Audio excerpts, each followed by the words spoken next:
Construyeron una máquina perfecta. Una que no hacía ruido, que no llamaba la atención. Una que operaba en pueblos pequeños, donde los viajeros simplemente desaparecían tras las rejas. Sin juicio justo. Sin defensa real.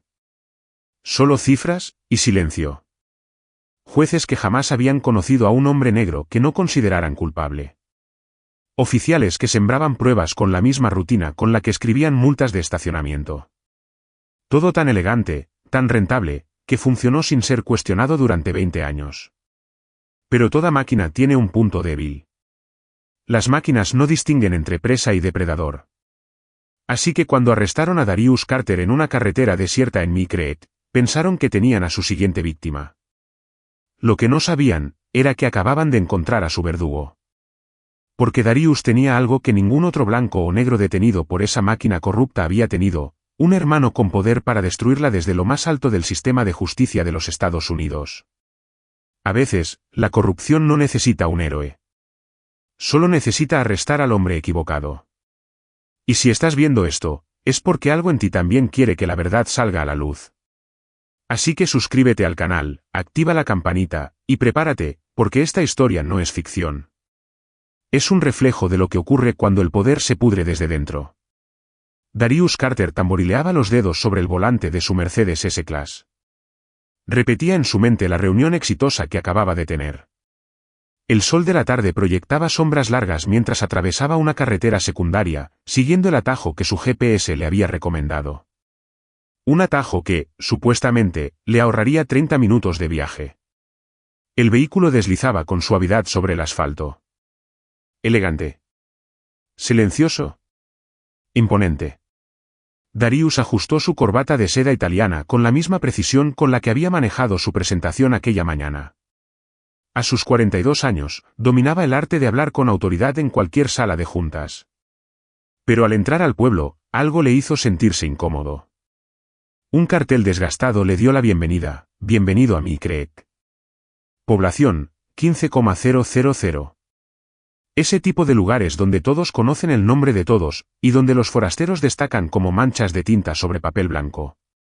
Miró el medidor de combustible. 1/4 de tanque. Suficiente para llegar a casa, pero más justo de lo que le gustaba. Unas cuadras más adelante, apareció una pequeña estación de gasolina con precios que parecían detenidos en el tiempo. Giró a la derecha y se detuvo junto a una de las bombas. Apenas bajó del coche, el ambiente cambió. Dos ancianos sentados afuera dejaron de hablar en seco. Una mujer que cargaba bolsas en su SUV apuró el paso y se marchó sin mirar atrás. Darius, con la cabeza erguida, alisó su saco a medida y caminó hacia el surtidor como si nada. Dentro del local, el dependiente lo observaba con desconfianza apenas disimulada.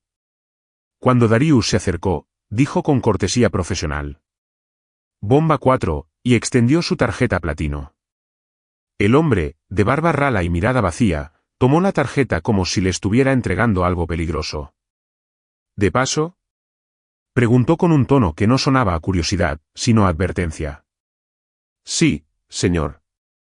Solo necesito cargar combustible y continuar mi camino, respondió Darius, manteniendo el mismo tono cordial que usaba con clientes difíciles. El hombre pasó la tarjeta sin mirar a los ojos y murmuró: Ya está. Fuera, mientras llenaba el tanque, Darius sintió las miradas invisibles pesando sobre él. Una patrulla de policía estaba estacionada al otro lado de la calle. Dentro, dos oficiales observaban con un interés que cruzaba la línea de lo razonable. El surtidor hizo clic. Y en ese instante, su celular vibró con un mensaje de su hermano, Jordan. ¿Cómo te fue? Todo perfecto. Estoy tomando un atajo de regreso. Pero este pueblo tiene una vibra extraña. Cuídate, hermano. Llama si pasa algo. Darius no lo sabía aún, pero esas palabras se volverían proféticas. Darius salió de la estación de servicio con una extraña sensación en el pecho. Volvió al coche y cerró la puerta con cuidado. Revisó los retrovisores. La patrulla seguía ahí. Encendió el motor, se incorporó al tránsito y mantuvo la velocidad exacta del límite. Manos a las 10:02. Nada fuera de lugar. Pero la patrulla se puso en movimiento detrás de él. No a gran velocidad. No con sirenas. Solo lo seguían. Como un depredador que olfatea a su presa antes del ataque. La calle principal de Mill Creek parecía salida de una postal de décadas pasadas. Edificios de ladrillo con toldos raídos, vitrinas vacías, y peatones que evitaban mirar al coche negro que pasaba frente a ellos. Como si ya supieran lo que iba a suceder. Como si ya lo hubieran visto antes. Y entonces, las luces rojas y azules se encendieron. Darius respiró hondo. No era la primera vez que lo detenían sin razón. Sabía cómo actuar: calma, manos visibles, voz firme pero respetuosa. Señaló y se detuvo al costado del camino. Dos oficiales bajaron del patrullero. El más alto se acercó a la ventana. Su placa decía Langley. El otro, más bajo, con cara de pocos amigos, se quedó detrás, una mano descansando sobre la pistola. Licencia y registro, ordenó Langley, sin preámbulos. ¿Puedo saber por qué me detienen, oficial?, preguntó Darius, con voz serena mientras sacaba lentamente su billetera. Luz trasera rota, respondió Langley, con una sonrisa apenas contenida. Eso es imposible. Revisé las luces esta mañana, y el coche fue al taller la semana pasada. Langley tomó los documentos y se los entregó a su compañero. Luego, con la voz más áspera, dijo: «Salga del vehículo». ¿Perdón? Le dije que salga del coche.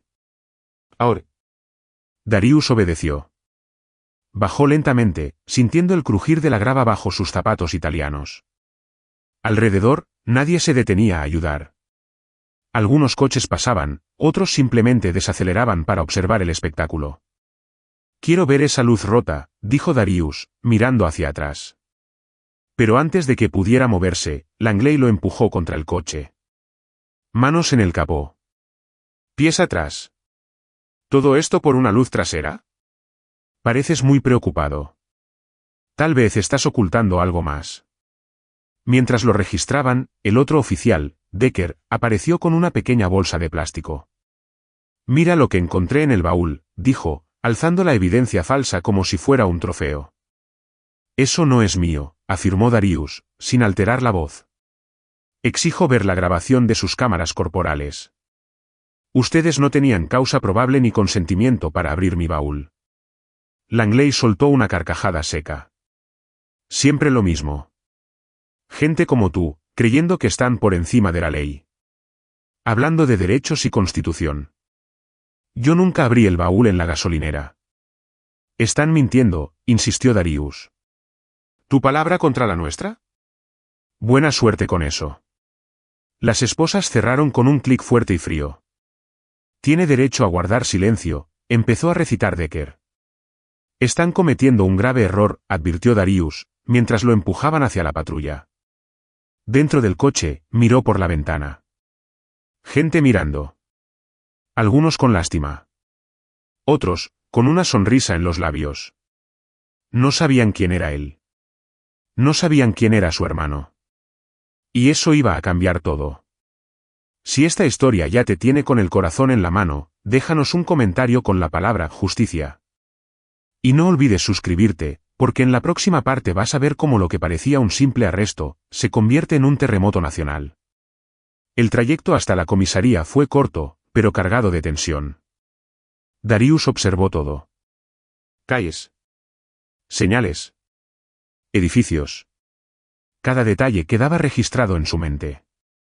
Había aprendido a prestar atención incluso cuando parecía indefenso. El edificio policial apareció ante él como una caja de ladrillos con ventanas oscuras. Opaco. Cerrado. Frío. Más parecido a un búnker que a un lugar de justicia. Al entrar, notó su reflejo en las puertas de vidrio. Su traje caro, ahora arrugado. Su rostro, serio. Pero sus ojos, firmes. No había miedo. Solo estrategia. Pensaban que era otro objetivo fácil. Estaban muy equivocados. ¿Qué tenemos aquí?, preguntó el sargento de guardia, levantando la vista de su escritorio. Lo atrapamos moviendo mercancía por nuestra ciudad, dijo Langley con orgullo, empujando a Darius hacia adelante. Coche de lujo. Traje elegante. Seguramente pensó que era más listo que nosotros. Quiero hacer mi llamada, exigió Darius. Y quiero presentar una denuncia formal contra estos agentes. Plantaron pruebas en mi vehículo. El sargento alzó las cejas. ¿Plantaron pruebas? Esa es una acusación seria, muchacho. Deberías cuidar tu boca, puede meterte en más problemas. Cada paso del proceso fue lento. Intencional. Formularios innecesarios. Preguntas repetidas. Fotos desde todos los ángulos. Huellas. Registro corporal. Todo hecho con una mezcla de arrogancia y desprecio. Pero Darius no reaccionaba. Solo observaba. Memoraba rostros. Nombres. Procedimientos incorrectos. Cada violación quedaba grabada. Finalmente, lo encerraron en una celda de concreto, con una banca metálica y un inodoro de acero. El espacio era pequeño, opresivo, con luz fluorescente que zumbaba como un insecto invisible. A través de la única ventana, alta y sucia, podía ver cómo el día empezaba a oscurecer. Debería estar en casa. Debería estar cenando. Pero estaba ahí, víctima de una farsa cuidadosamente orquestada. Fuera de la celda, vio a Langley y Decker charlando con el sargento. Riendo. Mirándolo de reojo. Como si ya lo hubieran hecho cientos de veces. El sheriff quiere un informe de la situación, dijo una voz por el altavoz policial. Todo bajo control. El sujeto está asegurado. El fiscal Clayton ya fue notificado. Darius cerró los ojos. El fiscal. Todo avanzaba muy rápido. Demasiado rápido para ser casualidad. Esto no era un caso de racismo aleatorio. Era un sistema. Pensó en su hermano, Jordan. Fiscal general de los Estados Unidos. El hombre que había desmantelado redes criminales más grandes que esta. El hombre que, cuando recibiera la llamada, haría temblar hasta los cimientos de Mill Creek. Pero primero, tenía que sobrevivir. Pasó una hora. Luego otra. Seguía sin su llamada. Su derecho, negado. El aire en la celda era denso. La luz, insoportablemente brillante. El tiempo, suspendido. Cada segundo aumentaba su certeza, esto no era solo corrupción. Era un negocio. Pies se acercaron. Langley apareció con una sonrisa torcida, haciendo girar un llavero en su dedo. ¿Cómodo ahí dentro, señor ejecutivo? Preguntó burlón. Espero que no extrañe sus hoteles de lujo. Todavía están a tiempo de hacer lo correcto, dijo Darius, sin levantar la voz. Esto que están haciendo va a derrumbarse. Todos los sistemas corruptos colapsan. Y este no es la excepción. Langley se acercó más, su tono cambiando.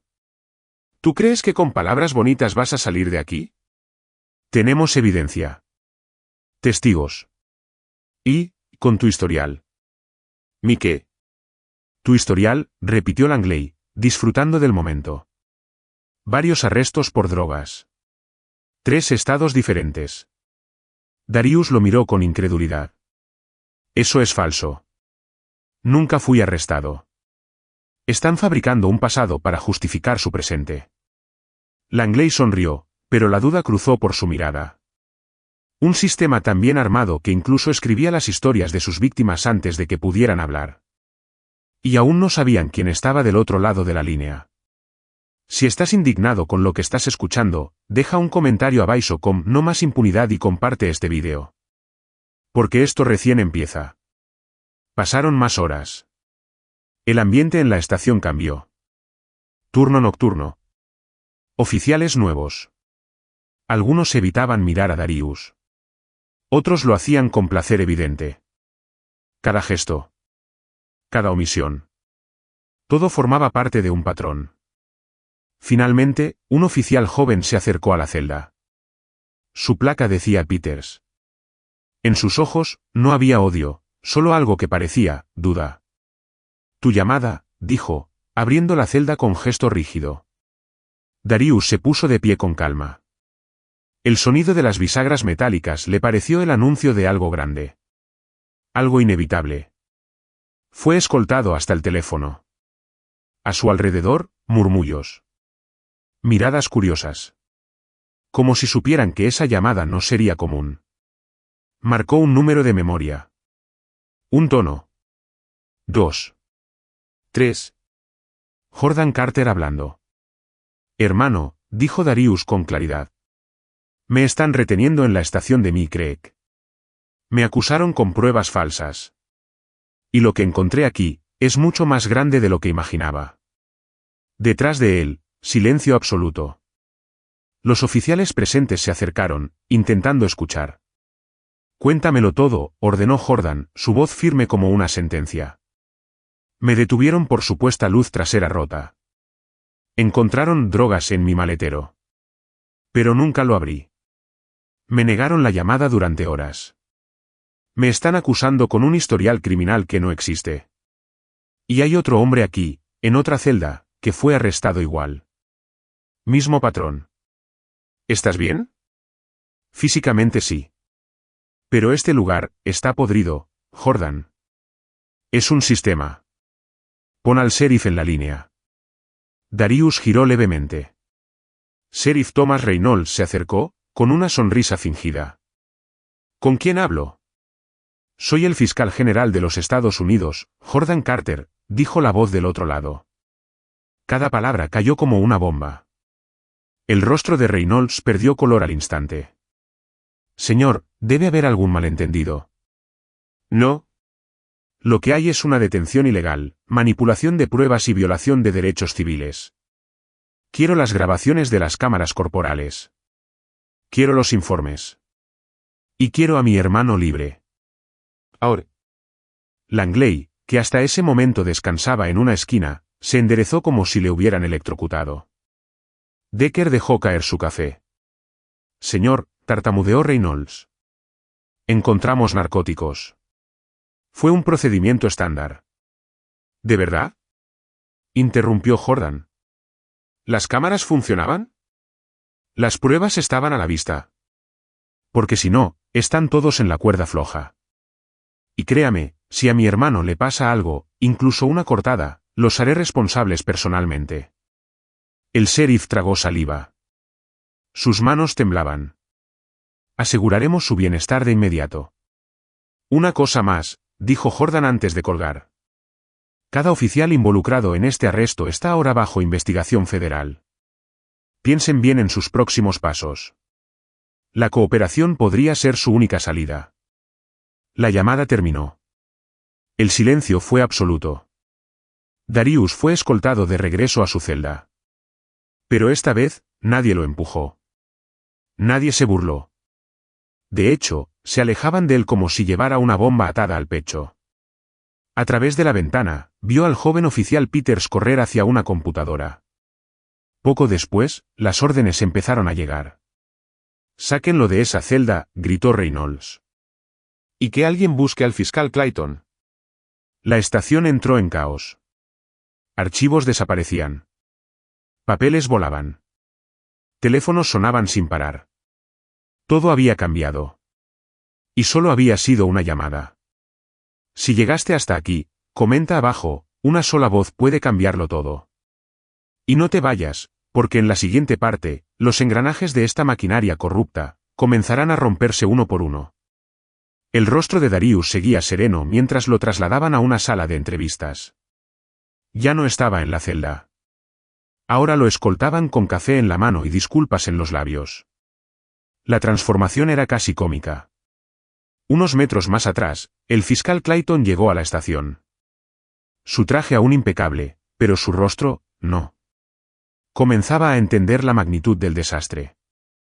¿Es cierto?, preguntó, entrando apresurado. ¿El fiscal general? Mi hermano, respondió Darius, sin necesidad de más palabras. Clayton se desplomó en una silla. La arrogancia habitual había desaparecido, sustituida por una expresión pálida y derrotada. No puede ser. ¿Tienes idea de lo que construimos aquí? Darius lo miró fijo. ¿Una red para arruinar vidas? ¿Un sistema que lucra con la libertad de inocentes? Clayton tragó saliva. Estás exagerando. Pero la puerta se abrió de golpe. Agentes del FBI comenzaron a llenar la comisaría. Uniformes azules. Carpetas. Órdenes judiciales. Escáneres. La tormenta había llegado. Sheriff Reynolds, anunció una mujer con voz firme. Agente especial Sarah Mitchell. Tenemos una orden para confiscar todos los archivos, dispositivos electrónicos y pruebas de los últimos 5 años. Reynolds no supo qué decir. Su poder se le escurría entre los dedos. Esto es un exceso, balbuceó. Esto es justicia, replicó Mitchell sin levantar la voz. Langley intentó caminar hacia su escritorio, pero fue interceptado por otro agente. Aléjese del equipo. Todo esto es ahora evidencia federal. Mientras la estación se convertía en un campo de operaciones del FBI, Darius observaba desde su asiento. No había odio en su mirada. Solo determinación. Había venido para sobrevivir. Pero ahora, estaba allí para derrumbar. En una sala contigua, el hombre de la celda vecina, Jackson, era liberado. Herido, sucio, pero vivo. Le dirigió a Darius una mirada de respeto antes de ser atendido por paramédicos. ¿Y ahora qué? Preguntó Clayton, casi en un susurro.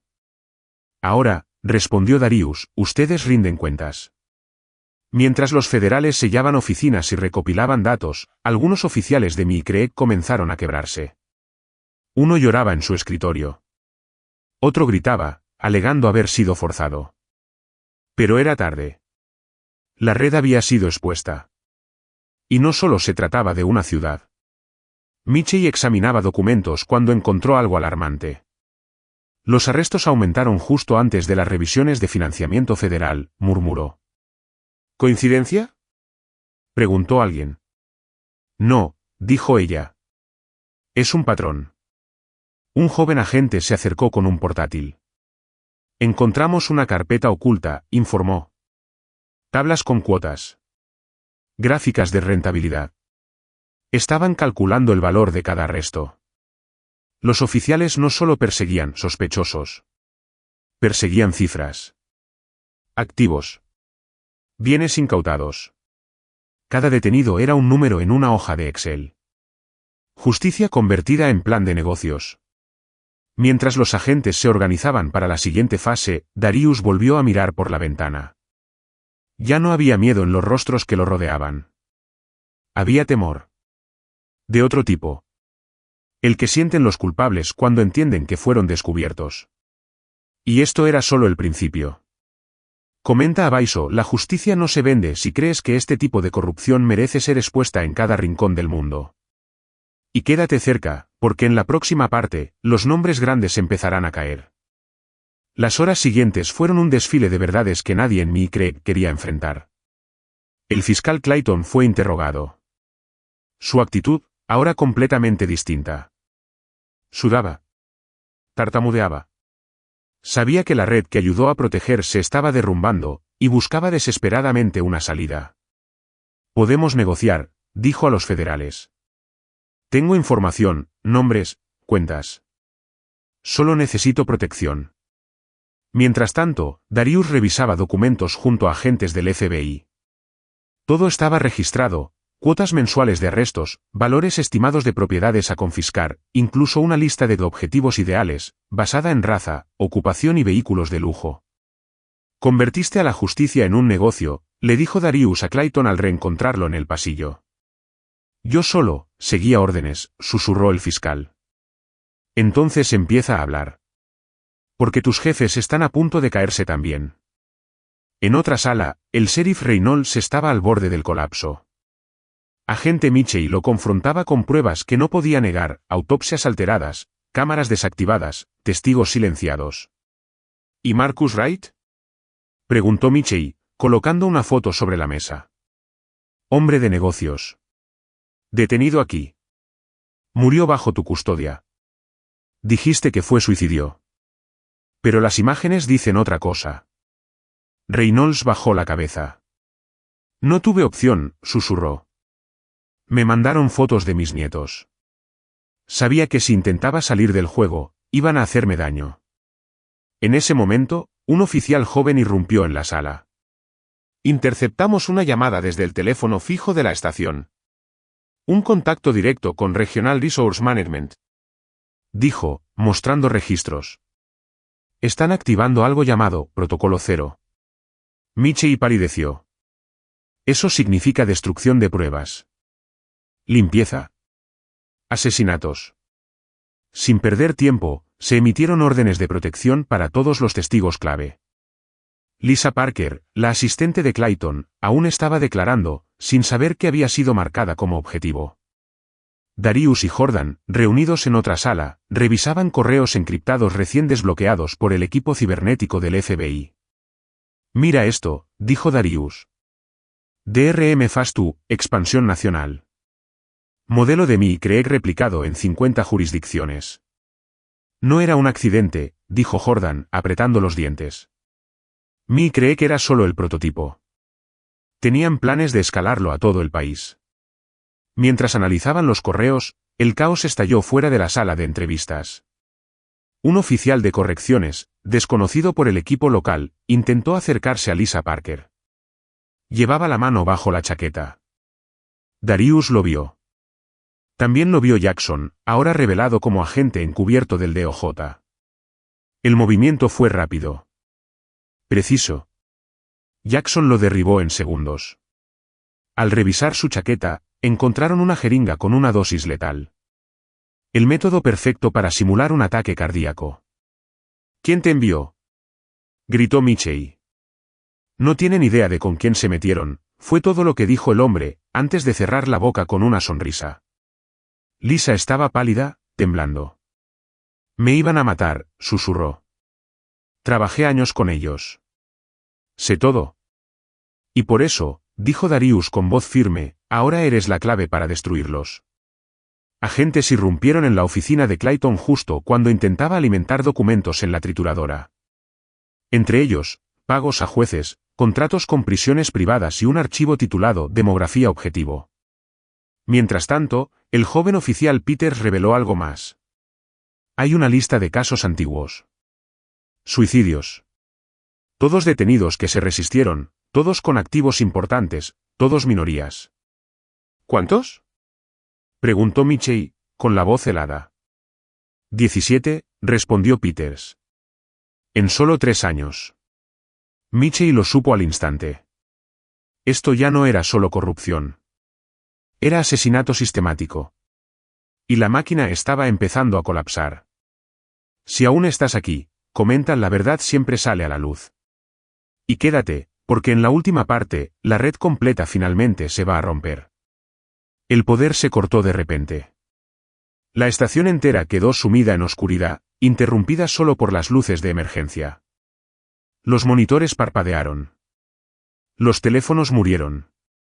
Y en ese instante, todos comprendieron lo mismo, el enemigo estaba contraatacando. Están intentando borrar todo, gritó un técnico del FBI. Es un ciberataque. Pero Jordan Carter ya estaba preparado. Tranquilos, dijo con firmeza. Desde que llegamos, todo se ha respaldado en servidores seguros del DOJ. Que lo intenten. Mientras los sistemas se reiniciaban, otro oficial llegaba corriendo desde el exterior. Helicóptero en el aeropuerto municipal. Es el fiscal general en persona. El silencio invadió el pasillo. Unos minutos después, las hélices del helicóptero retumbaban sobre los tejados de Microek. Las luces enfocaron la estación. Y entonces, Jordan entró, su porte imponente cortando el aire como una espada. Se detuvo frente al sheriff Reynolds, que ahora no era más que un hombre roto en uniforme arrugado. Sheriff, dijo Jordan con voz baja pero cargada de autoridad. Le sugiero que empiece a colaborar. O su celda no va a tener ventanas. Reynolds no respondió. Solo asintió, derrotado. Langley y Decker fueron llevados a salas separadas. Ya no gritaban. Ya no reían. Uno suplicaba inmunidad. El otro ofrecía nombres. La red se quebraba desde adentro. Agente Michei se acercó con una carpeta llena de documentos recién recuperados. Esto confirma todo, dijo. Pagos de prisiones privadas. Cuentas en paraísos fiscales. Correspondencia directa con políticos. Incluso, grabaciones de reuniones del comité. ¿Comité?, preguntó Darius. La cúpula, respondió Michei. Empresarios, senadores, jueces. Ellos crearon el sistema. Y tienen un nombre para su plan, Proyecto Legado. Lisa Parker, protegida ahora por agentes federales, dio un paso adelante. Lo vi con mis propios ojos. El plan era nacional. Estaban replicando mi CREEC en decenas de pueblos. Calculaban cuántos arrestos podían generar por mes. Cuántos bienes podían confiscar. Cuánto valía cada vida. Mientras hablaba, las pantallas comenzaron a llenarse con nombres, fechas, cifras. Una telaraña de corrupción que abarcaba estados, partidos políticos, corporaciones. ¿Y los jueces?, preguntó Darius. La mayoría nombrados por el mismo comité del Senado, dijo Michei. Presidido por el senador Robert Phillips. ¿Dónde está?, preguntó Jordan. Detenido esta mañana. Intentó huir del país. Lo interceptamos en la pista del aeropuerto. La televisión en la sala de descanso interrumpió con una noticia urgente. El senador Phillips confiesa su participación en Red Nacional de Corrupción Judicial. Las imágenes lo mostraban en uniforme naranja, esposado, frente a cámaras de todo el país. Hicimos historia, murmuró Darius. Y esto recién empieza, respondió Jordan. Aún faltan los nombres que no están en ningún documento. Los verdaderos arquitectos. Lisa agregó. Los llamaban la Junta. Controlaban las prisiones, los contratos, las leyes. Yo escuché cuando dijeron, el sistema no se mantiene solo. Necesita combustible, cuerpos, condenas, miedo. Un agente interrumpió. Acabamos de rastrear una llamada desde una firma de abogados en Washington. Intentan activar el Plan Delta. Masiva destrucción de archivos. Amenazas a testigos. Eliminación de cabos sueltos. Michei reaccionó de inmediato. Bloqueen todas las salidas. Pongan protección federal en cada testigo. Y contacten al Tesoro. Necesitamos congelar todas las cuentas ligadas a esas firmas. Mientras tanto, en una sala remota, un joven técnico del FBI encontró lo impensable, grabaciones internas de una reunión del comité. Ejecutivos de prisiones privadas, políticos, inversores extranjeros, todos hablando abiertamente de optimizar rendimientos a través del encarcelamiento sistemático de ciudadanos afroamericanos y latinos. La tenemos, dijo el agente con la voz temblorosa. La prueba final. Esa noche, Darius y Jordan se pararon frente a decenas de cámaras. Jordan habló con claridad. Hoy no solo desmantelamos una red de corrupción en mi CREEC. Hoy, encendimos una luz en las tinieblas. Y la vamos a mantener encendida hasta que el último engranaje de este sistema corrupto se derrumbe. Los titulares dominaron las noticias por semanas. Fiscal General destapa Red Nacional de Corrupción Judicial. Proyecto Legado, como convirtieron la justicia en un negocio. Víctimas empiezan a ser liberadas y compensadas. Darius volvió a su oficina semanas después. En su escritorio, una carta anónima, esto no ha terminado. Algunos aún están en la sombra. Pero él no tembló. Encendió la luz. Abrió el expediente siguiente. Y siguió adelante. Porque había algo que los corruptos nunca comprendieron. Cuando detuvieron a Darius Carter, no atraparon a una víctima. Despertaron a un hombre dispuesto a derribar imperios.